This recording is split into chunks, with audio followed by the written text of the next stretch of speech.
ministro Fernando Haddad participou presencialmente do último dia da reunião do G20. Assunto para o repórter David Tarso, de volta aqui ao Jornal Jovem Pan. O David, a taxação dos super ricos ainda tem repercussão? Como a proposta do ministro da Fazenda foi recebida pelos pares da gestão econômica? David. Oi, Berrade, mais uma vez, muito boa noite a você, boa noite a todos. Pois é, uma proposta do governo para combater as desigualdades, né? Porque é uma bandeira levantada, até mesmo uma pauta do governo é essa de combate às desigualdades, e entre as propostas, taxar os super ricos, aqueles considerados bilionários, segundo o ministro da Fazenda, Fernando Haddad. Até mesmo foi apresentada uma proposta pelo economista francês, o Gabriel Zucman, de taxar em 2% sobre o patrimônio os considerados bilionários ao redor do mundo. Segundo ele, a estimativa feita é que existam cerca de 3 mil pessoas nessa condição de mais abastada do que os outros.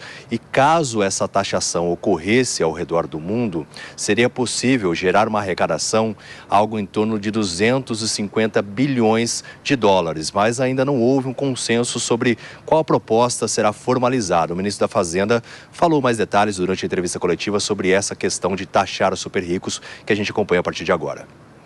Nós temos toda a condição de avançar nessa direção de buscar maior justiça tributária no mundo, tá? Nós estamos falando de governança global. Nem todo país sente da mesma maneira esse problema que foi trazido para o G20 pelo Brasil. Há países que estão bem equacionados em relação a isso. Eles não sofrem com a falta de regras internacionais de tributação. E, portanto, é uma agenda que, na minha opinião, foi saudada como uma agenda pertinente. Pois é, então, segundo o ministro da Fazenda, Fernando Haddad, as propostas quanto ao aspecto econômico, elas estão caminhando bem, as discussões estão avançando. Agora, no que se trata sobre as guerras, há um consenso, existir um consenso quanto a isso, ainda não tem. Ainda de acordo com o ministro da Fazenda, Fernando Haddad, essa questão geopolítica ainda existem opiniões divergentes, por isso não foi possível chegar a um acordo. Ele até brincou que faltou uma palavra ali para emitir uma nota oficial desse encontro do G20, mas ainda não foi acertado sobre todos os aspectos essa situação. Mas na questão econômica, eles vêm avançando bem, né? Todos que participam desses encontros. Hoje, especificamente, foi um encontro envolvendo economistas, até mesmo os presidentes dos bancos centrais de alguns países que participaram dessas rodadas de negociações em torno do G20, viu, o Berrait? E ainda sobre essa taxação dos super ricos, David Tarso com as informações aqui na Jovem Pan. Bom, girando mais uma vez nosso comentarista sobre esse assunto, a gente falou um pouco sobre esse assunto ontem. Eu queria começar hoje pelo Vilela, falando sobre isso, Vilela, em relação às dúvidas que nós temos. Como é que esse fundo seria gerido, quais países participariam, se todos os países do G20 no caso, e quem que iria organizar e verificar e investigar também para saber como é que esse dinheiro estaria sendo aplicado.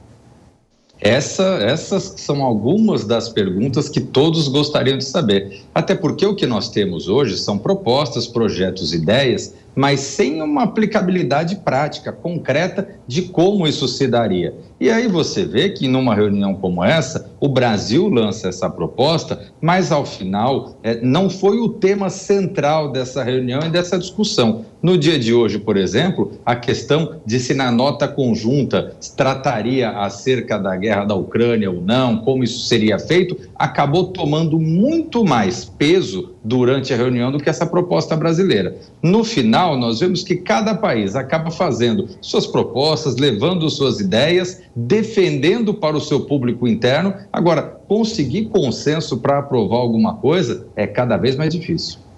E Dora, politicamente, para o governo brasileiro, propor essa discussão, qual que é o peso?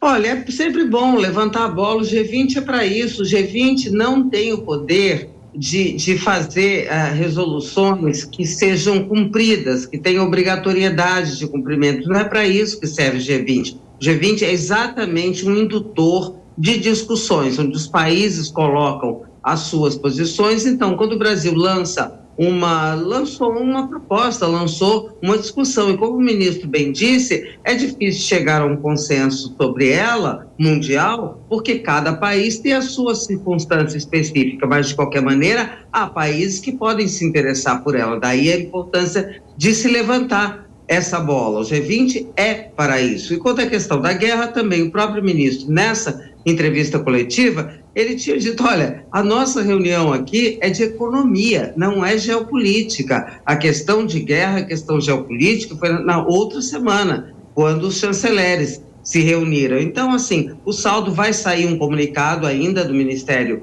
da Fazenda, né, sobre isso. Não tem questão de guerra nisso, mas sobre a questão financeira, nas próximas, eu acho que até amanhã sai esse comunicado, mas é isso, o G20 é para isso, não se pode esperar nada além da configuração do próprio grupo, até mesmo a resolução final, se sair lá em novembro, não tem esse poder de cumprimento, é como se fosse assim, um debate de ideias. Pois é, Vilela, mas aí não se corre também o risco de se impor uma taxação, que na verdade é uma taxação utópica, isso acaba não acontecendo na prática.